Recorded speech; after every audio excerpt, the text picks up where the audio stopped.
Welcome to the Moral Metacyst. So today is the eve of a new season of the Virtual Diplomacy League. It's a format I'm really new to. I've played a handful of games, didn't go so well. So I'm pretty nervous, but fortunately I have a good friend in Ed Sullivan.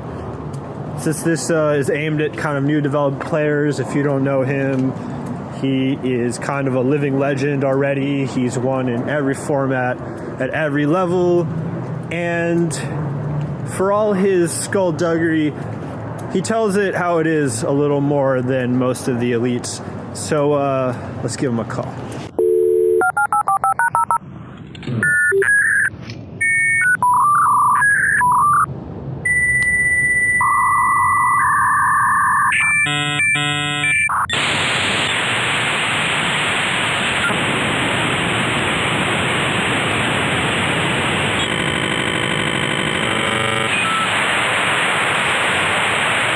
Ed?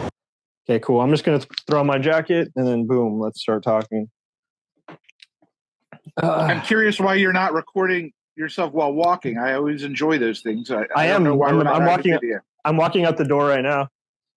Thanks for having me on the show. I'm coming to you from chilly, rainy Napa, California. Ed, do you think you could just give me a little bit of rundown of your accolades? I mean, usually we don't do this kind of thing because we don't.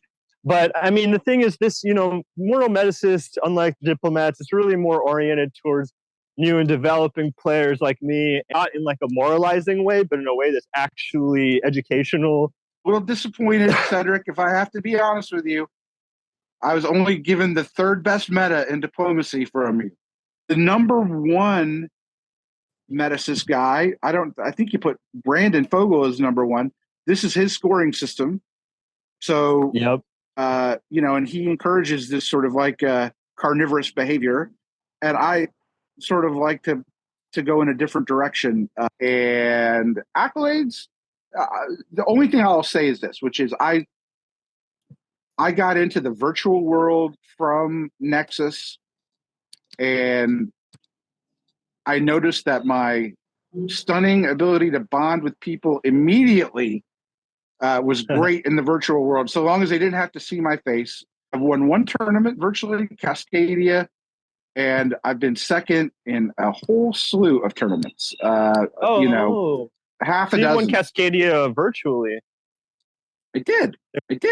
When I played VDL, it was in August of 2020, qualified for the finals on the last tournament day of December and made the finals, and I think finished fourth or fifth. Tanya Gill won. Hoping to play more this year because it's a low stress, fun environment, mostly because it's a league. Low stress. What are you talking about? Come on. No, okay, this is going to be an honest interview, Ed. Don't give me that low stress shit, man. Please. Okay?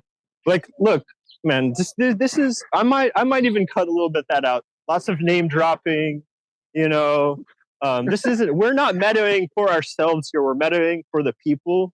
Okay? I can't help it.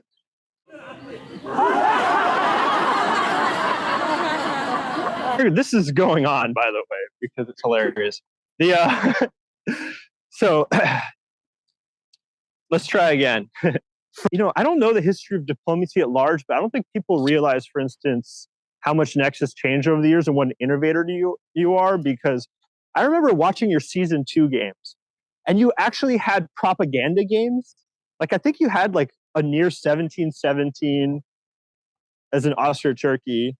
And then you even metaed to bring someone with you in the final. Do you have any inspiration for that kind of meta thinking about how your games are being received and who's in the finals? Because to my mind, at that point in Nexus history, no one had done that. We were amazed by what we were seeing. I quickly realized that in the chat on Discord is its separate meta. Purposely did not take a solo in season 2. You're right. I went 17-17 for a reason. To tell my other competitors, this is the guy I can work with. I have to say this because like it's the moral Metacyst, so I'm going to be totally truthful here. Yeah, please.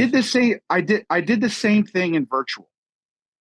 In virtual, my first 7 or 8 games, because I knew it was being covered by DBN, and there were tons of people playing, and there were tons of people viewing DBN.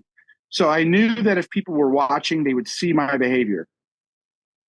I turned down maybe 5 or 6 3 to 4 dot stabs because I wanted to have this rep, right, of this person who would never stab, who would be 100% loyal.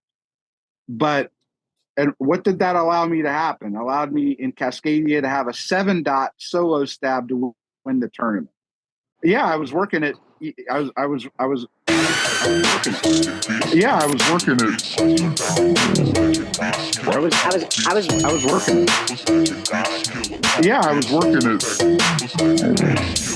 I was working it. I'm saying that now because I really have a rep differently than I did then. But back, that was how I originally started virtual, which is like, look, if I'm going to win a tournament, if I'm going to do really well, I need people to really believe that I will never, ever stab. And I built that rep and then blew it all for a win. I just want the Moral Metacyst listeners to note that Ed is at the beginning of his trust cycle again. So now we can all leave ourselves open, okay? He needs...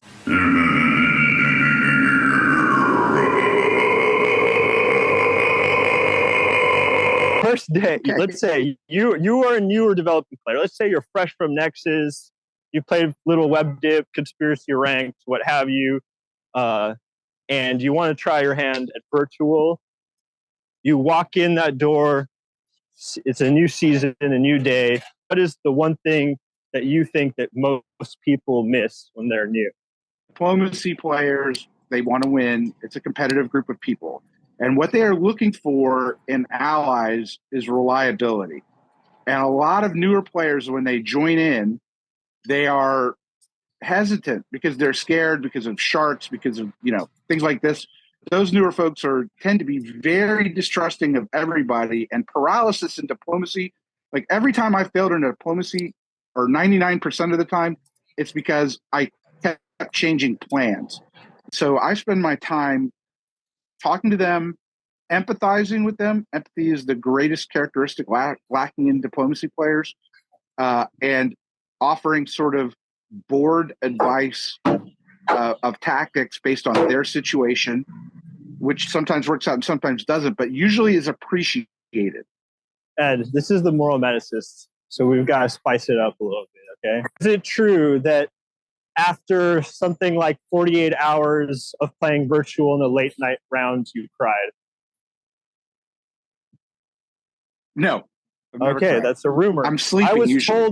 I'm really tired. By an unknown source that you broke down psychologically in the late night virtual session. I'll cross that off the list. No, I haven't cried. But I have melted down maybe 2 times in the last 3 or 4 years. I'm melted down. I'm not proud of it. But I think it's actually important to talk about, though, because otherwise, when those of us who do get very psychologically stressed at times, feel very isolated. If we are kind of thrill seekers, even for wanting to play this game. The truth is, if someone makes me melt down, I actually probably have given them respect, because it is hard to break me down. Like I can deal with a lot of bad stuff. I can deal with a lot of bad stuff. You're a masochist. But that's part of improving as a diplomacy player. I wish newer players, if they lost because they got lied to or they got stabbed to, chalk it up in their book as a lesson and move on. Like, diplomacy is an emotional game. I've been emotional in it, and a couple players have got me. And man, I get super mad. And what I got really mad about in VDL is there are cartels sometimes of players that work together because they want league results. And that is not an illegitimate way to play in a league. But I ran against a cartel that played totally logically for the cartel, but otherwise completely illogically. And man, I got steamrolled, not just me, but other players. And it worked for those players. They got the result they wanted. They got in the finals. It was a December game. And that's the last meltdown I think I had, December 2021. Damn. So interesting how the scoring incentives of a league or something actually skews even the culture and the unconscious kind of board behavior of people, because with the VDL scoring system, it actually strongly incentivizes a tit for tat, because, for instance, an equal top is worth much less than even a moderate board top. So basically, it very strongly incentivizes people to play for first and second, and then to have an agreement that the next person gets first. You have to realize is when you get to November and December, later in the season, is that players play with a calculator as much as they play the map. Maybe, I think that sometimes I've been using too much of conspiratorial language, because what you're describing is exactly the point I'm trying to make. It's not really a cartel. It's not the kind of paranoid sense that there's the reptoids beneath the earth that are breeding Illuminati overlords or something. It's much more natural than that. It's how hierarchy works. Antonio Gramsci says that the whole point of Machiavelli wasn't actually to help the rulers, because the rulers knew all this instinctually. The rulers know that it's better to be feared than loved, but you should be both. But by making it explicit, it makes the people who aren't the rulers, who don't have that in there, already ingrained in them, lets them understand. And I think that's kind of the point of what I'm trying to do here. Well, I don't know, Antonio, but there's a lot of wisdom in that, right? Because all this behavior, scoring-wise, is bred out of fear, right? The fear is the fear is being eliminated. The fear is, there's some issue. So there is security in numbers. You see that in poker a lot too. There's a lot of similarities between diplomacy and poker. When in games, pots are chopped, is what they call it. And the goal in a league is to make the top board. It isn't to win a particular game. So props to Antonio. Okay. Now, you're someone who has actually achieved the dream of the 1717. I've had draws. I had every possible outcome, but I still have never achieved the 1717. And tell me what you think of this, right? VDL punishes the 1717. But would it not make our opening propaganda game, and even just the politico-spiritual message of 1717, all the more valuable, poignant, memorable, legendary if you achieved it in the first day of a VDL league? It would be. And nobody should be afraid of split board tops. I would do it in a heartbeat. I wouldn't do it if I needed points near the end of the season. But the first 5 or 6 months, go have fun. Everybody has a meta. Everybody works the meta. Everybody who is on DBN has a meta. If you start your game and you're Germany and you talk to France, you say, let's talk England. And then you talk to England, you say, let's attack France. You have failed, because that's what everybody's saying to everybody else. To take your game to the next level, you have to actually spend some time trying to get to know your partners, your adjacent neighbors. Always try and find out about who they are as a person and determine whether or not that's the kind of person you can work with. What's the dirtiest move anyone's ever pulled on you at your diplomacy game?